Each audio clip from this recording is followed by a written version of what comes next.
You're watching Swipe. Coming up on this week's show. Mind-controlled computers and a portable DNA lab. The new inventions being developed at UK universities. Meet my new friend Marty, a dancing 3D printed robot. He looks like a toy, but he's got a more serious side too. And is this the future of messaging? A new way to express yourself in our Tech News Roundup. Hello and welcome to Swipe.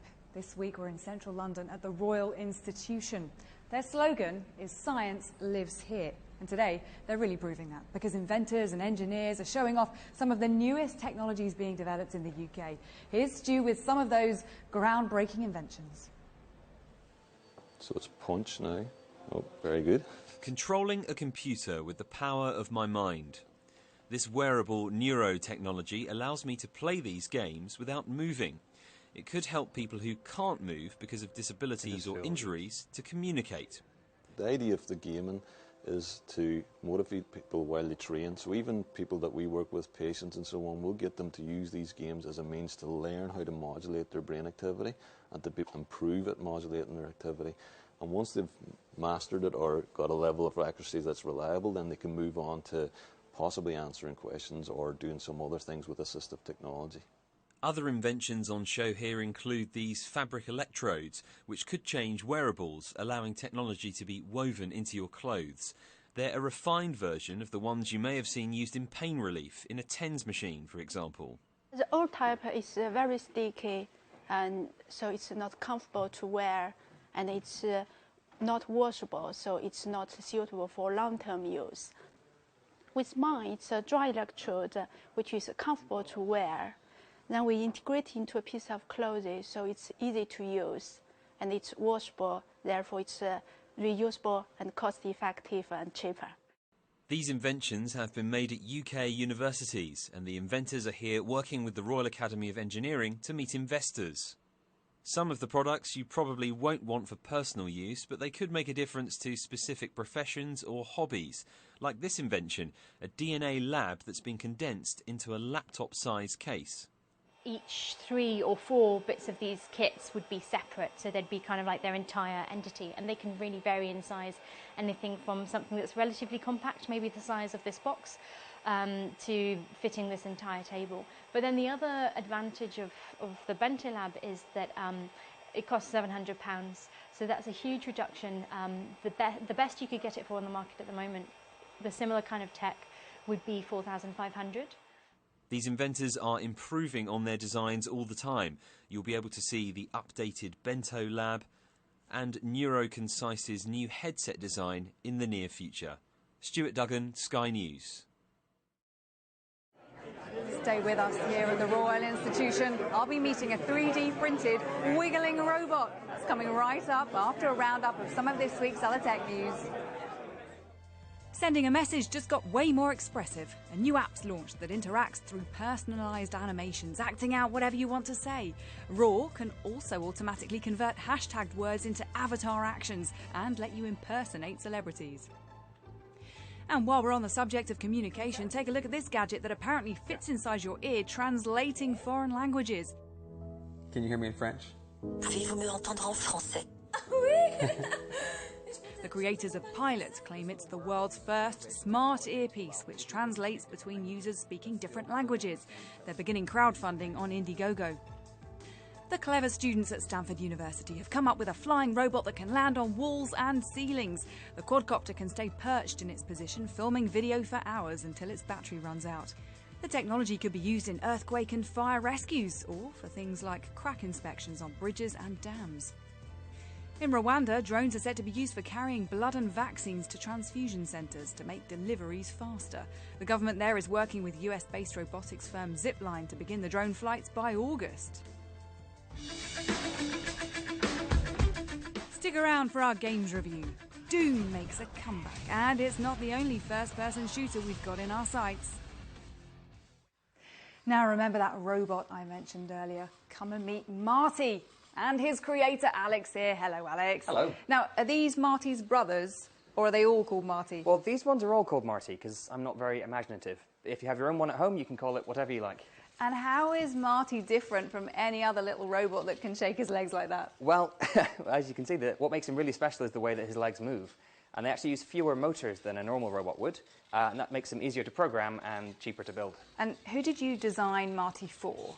Apart from myself, I designed him for my nieces and nephews. So I just finished my PhD in robotics, and when I was looking for a robot toy to buy them, I wanted something that was a bit more of a real robot, so I decided to build one. So he's a children's toy? He's kind of a children's toy. He's also a real robot, so you could use him to teach all the way up to university level even. OK, so how can we make him move again? Well, we have here something called Scratch, which is a programming language that kids can use. It's really easy. You just click and drag these blocks, and then, so you can see there it says walk, and then kick, and then wiggle. OK, so we're going to make him walk, kick, and wiggle. Yep. Hey. And so a child would have this on their tablet or computer? Yeah, exactly.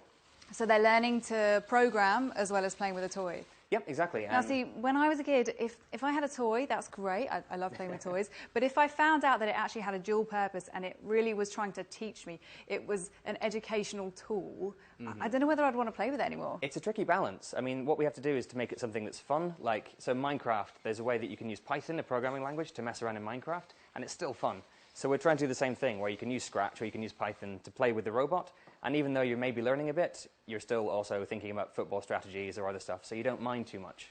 What about parents? They must have to know how to program to be able to give this to their children. The nice thing about it is that with these simple programming languages, it's just as easy for the parents to get started as well. So the parents can learn about programming in the evening if they want to. And did your niece and nephew like Marty? They did. So Juliet, my niece, is really wanting one, and I need to make another one for her. You haven't given her one yet? Not yet. All right, well, good luck, and I hope she loves it. Thank you. Time for a bit of nostalgia now. If you remember the early 90s, chances are you played Doom. In fact, it might have been one of the first games you ever played. Well, it's had an update. Adam has reviewed the monster shooter for us and a few other new titles. If it wasn't for 1993, we never would have had Robin Hood Men in Tights. But that being said, it was also the year a certain monster-slaying adventure called Doom blew your grandma's socks off, and 23 years later, the gloriously gruesome franchise is back. The concept is really simple. Slay bad things, escape with your limbs intact, and always, always take a chainsaw to a demonic party. Now, in Doom, speed is your greatest ally. If you're someone who tends to beat around the bushes and you know who you are, always think twice about your tactics when tackling the nightmares on Mars. It's all about getting where you're going fast, and always remember to take a space case full of ammo along for the ride. The multiplayer options are also a hoot, as there's plenty to plough your way through, such as Classic Deathmatch and Domination. But it's the intuitive Doom Snap Map option that allows you to create your own levels of hellish chaos to share with other players on the fly. Sublime new graphics, hideously delicious melee attacks, hordes of rank-looking monsters, and so many outrageous weapons. Doom is action incarnate. We've been long overdue a first-person shooter which takes a step back from the brutal realism of the genre and goes more down an animated route, adding a bit more creative flair. I've got you in my sights. Overwatch is a beautifully crafted online multiplayer which has been compared to the likes of Team Fortress 2 and adds to the well-polished heritage of Blizzard Entertainment's repertoire. Fire in the hole! Where Overwatch really stands out for me is in its brilliant array of characters, each unique and playing an integral part in the way that you shape your tactics when out on the battlefield. It's noon. Choosing one of the multitude of offensive, defensive, tank and support characters, you'll be able to change your tactics on a whim as the match progresses to really even the playing field. I play to win! It's also a really nice touch that at the end of a round, you can vote for your player of that match, so even if your team's a total bust, at least you can walk away with your head held high. If you haven't dreamt of living in a sewer or fighting men in body stockings, then you haven't lived. You shouldn't underestimate the power of a good old-fashioned hack and slasher, especially when you can play as the Teenage Mutant Ninja Turtles. Cowabunga. The fun's just getting started. Mutants in Manhattan is the latest entry into the series, and you can expect all the old guard back for another beating. The Shredder, Bebop, Rocksteady, the Foot Clan are all there to try and turn Leonardo, Michelangelo, Donatello and Raphael into turtle soup in this cel-shaded beat-em-up. Undoubtedly tying its release in with the new Out of the Shadows movie, Mutants in Manhattan may be better placed in a classic arcade, but I've no doubt that the younger ninjas out there are going to have an absolute blast with it.